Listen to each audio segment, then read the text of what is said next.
Now, at this stage, most of you will know that I'm here in St. Benedict Parish on a 6-month internship. So I've been sent here to experience life in this parish, and they said they're sending me to the best. I was chosen, actually, to come here by my bishop. Chosen, not asked, mind you. And there were times I wondered, why am I coming here for my diaconate?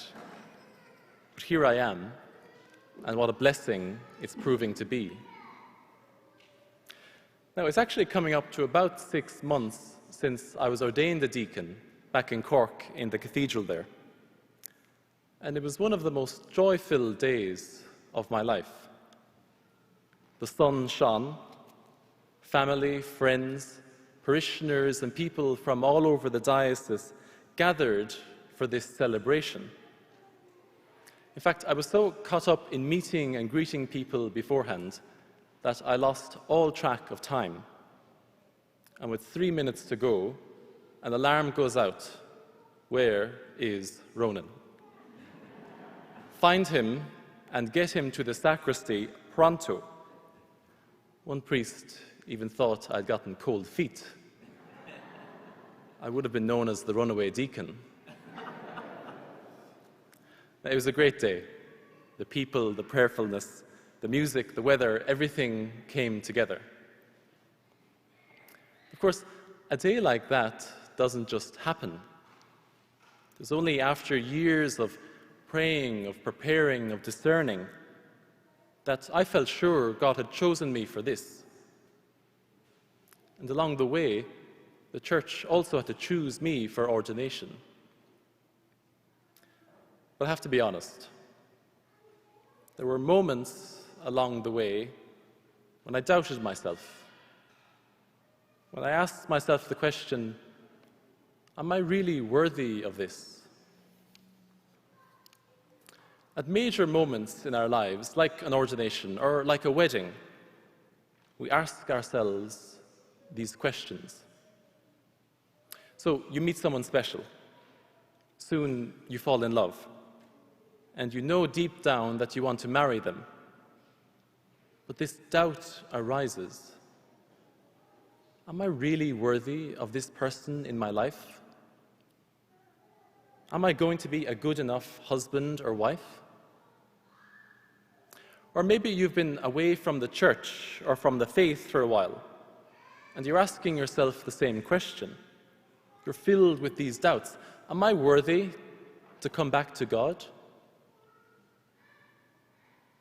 Now, asking ourselves these questions can serve a purpose. In fact, before any of the sacraments or before becoming a Catholic, the Church asks you to question yourself. Why am I doing this? And for marriage, hopefully this is done in good time and not when you're walking up the aisle here. However, there is this darker or more distorted side to this process that's not so good. It's the voice that can ransack our thinking in an attempt to move us from self-questioning to self-doubt. And it's one of the biggest lies you will face in your life. Because this voice of doubt whispers in your ear, you are not worthy. You'll never be worthy. You're not good enough. It's the voice that tells you you're a failure. It's the voice that tells you if they really knew who you were, they wouldn't accept you. It's the voice that constantly reminds you of something you did a long time ago that weighs you down. It's the voice that tells you you're a disappointment or you don't belong in church. That is the voice of the enemy that stops us from taking the next step in our lives. It's the voice that swallows our enthusiasm for life and dims the lights on our God-given potential. And sometimes it can come from another person, who just wants to bring you down.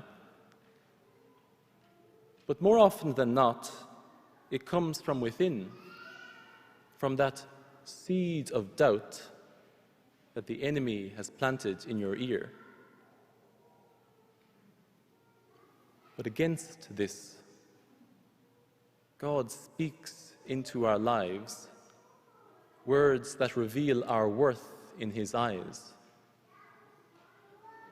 In fact, we hear those very words in today's gospel account of the Transfiguration. Now, this morning, St. Luke, he places us on top of the mountain. Traditionally, we call it Mount Tabor. We're there with Jesus for his Transfiguration. The three disciples, Peter, John, and James, are given this privilege of glimpsing Jesus' glory alongside Moses and Elijah. And then in this mystical moment, the voice of the Father declares Jesus to be his Son, the chosen one. Now, this isn't the first time that God has spoken of Jesus' sonship. You might remember Jesus' baptism, when a voice came from heaven, "You are my Son, the beloved. With you I am well pleased." Why does God repeat this declaration? That Jesus is his Son, the beloved, the chosen one. Surely Jesus knew this. And Jesus did know this. Jesus knew his identity as the chosen one, as the beloved Son. The Transfiguration did not change Jesus. It was a moment where he revealed more of himself to his disciples, but it did not change him. No, instead, the Transfiguration changed the disciples. It is for the disciples' benefit that they see Jesus glorified. And as Christian disciples in 2022, Jesus' transfiguration is for our benefit as well. Because Jesus' transfiguration, it doesn't just reveal who he is, it reveals who we are. It reveals the identity we receive through the promise of our Father.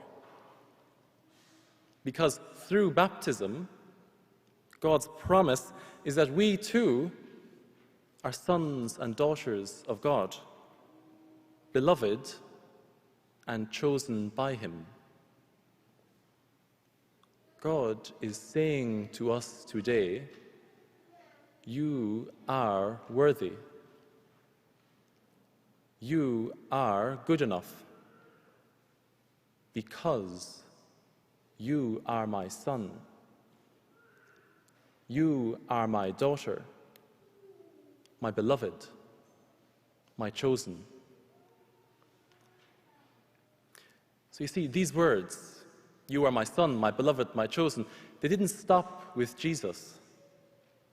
These were the very words God spoke to us on the day of our baptism. And these are the very words God speaks to us today. And we need to hear them again and again and again. Why? Because we struggle so hard to believe them. We are more willing to listen to that voice that says, you are not worthy of being God's beloved. You're not good enough to be chosen by God. It can take us a long, long time to accept this, being beloved, being chosen in the sight of God. And there are some who will die never knowing this. It took me a long time to recognize this and to make it a lived reality in my life. I was actually only praying with today's scriptures while on retreat a few years ago that I finally gave myself permission to believe that those words were real for me too. Because you see, there were many moments along the way where, as a seminarian, I doubted, am I really worthy to be here? Am I really worthy to progress? And on this retreat, I spent a lot of time with these words. You are my son, my chosen, my beloved. And slowly, I realized God the Father was speaking to Jesus, yes, but also to me. And bit by bit, I heard God saying these words to me too, and I gave myself permission to believe them. I am a child of God, God's son, beloved and chosen. It was like a transfiguration moment in my own life. And this moment gave me the freedom to continue. And now look, I admit how quickly I can forget them. How quickly all of us can place these words, hear them, and then place them at the back of our minds, distracted by life. So you might well be wondering, how do we bring them front and center again? I think the best way for that is through prayer. Now, you may remember last week, we all got some homework from Father Alex. And if you weren't here, don't worry, you're not off the hook. The first part was to go straight to McDonald's and buy a shamrock shake. At least I think that's what he said. Would you recommend one, Father Simon? The second part was to look at these three things the Church places before us each Lent. Fasting, what can I give up? Almsgiving, what can I give away? Prayer, what can I give to God? So he set me thinking about prayer as a way of giving something to God, of handing something over to him.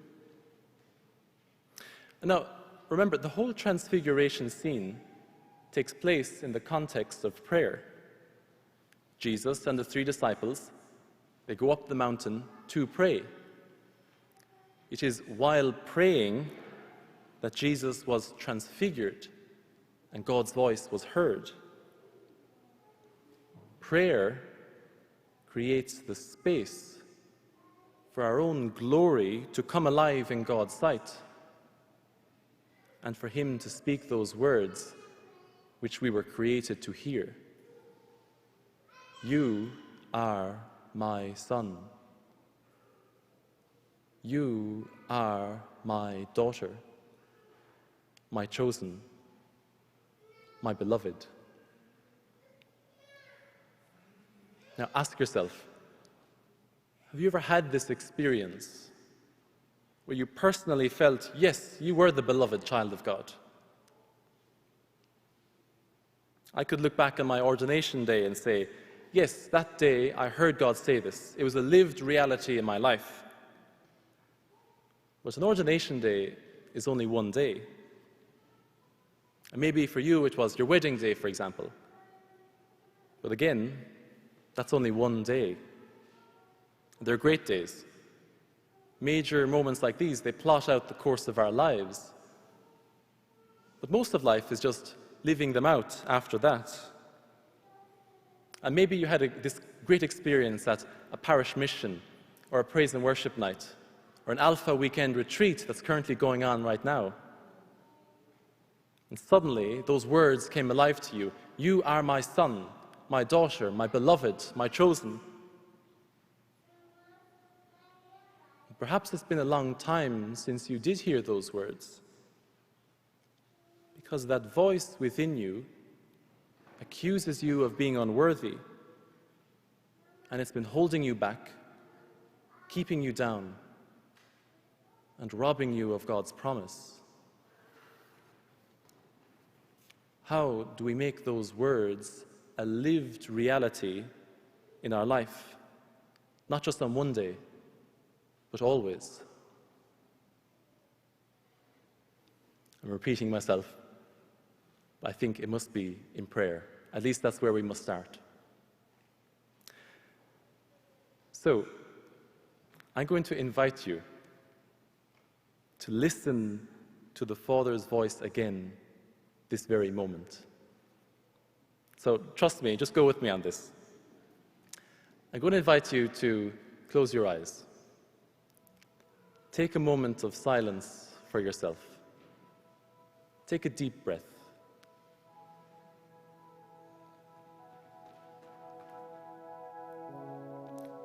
Now picture yourself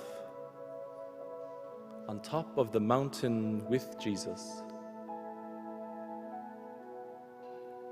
This is the moment of his transfiguration,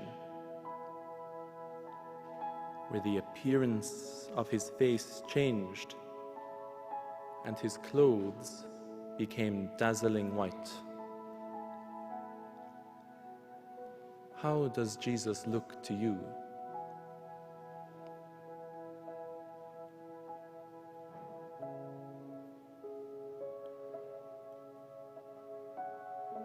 How do you feel being here, seeing Jesus' glory?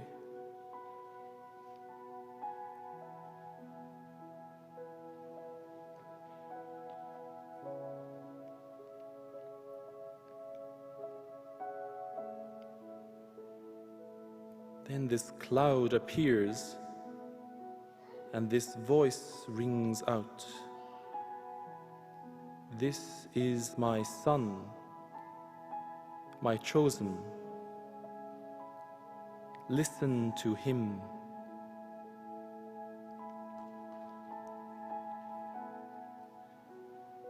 Then this same voice addresses you. What is the Father saying to you?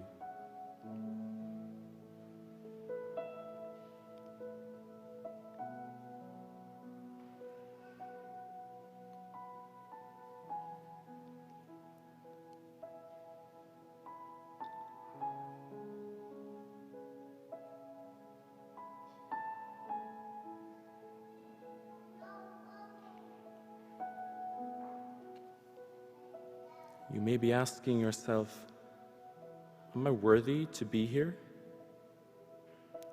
To see Jesus' glory, to hear the Father's voice?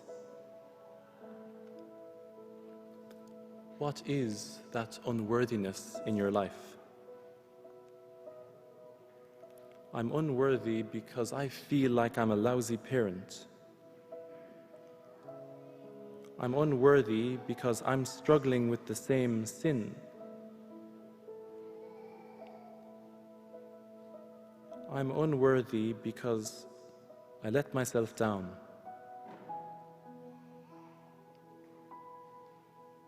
I'm unworthy because I'm falling behind in school. I'm unworthy because I don't pray enough.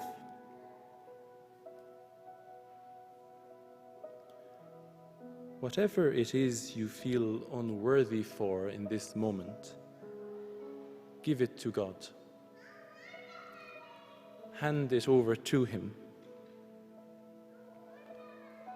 And allow yourselves to hear God saying to you, you are worthy because you are my son. You are my daughter. You are my beloved, my chosen.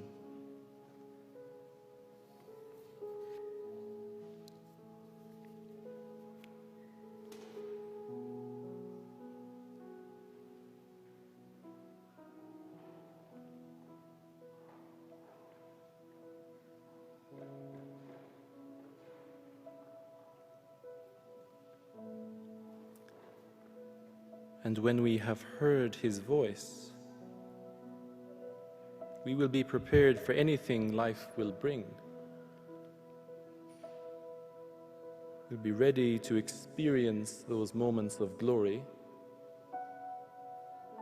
and those moments of suffering, knowing that first and foremost,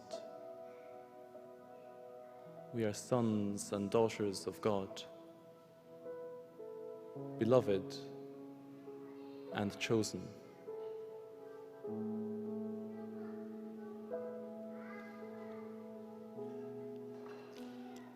Amen.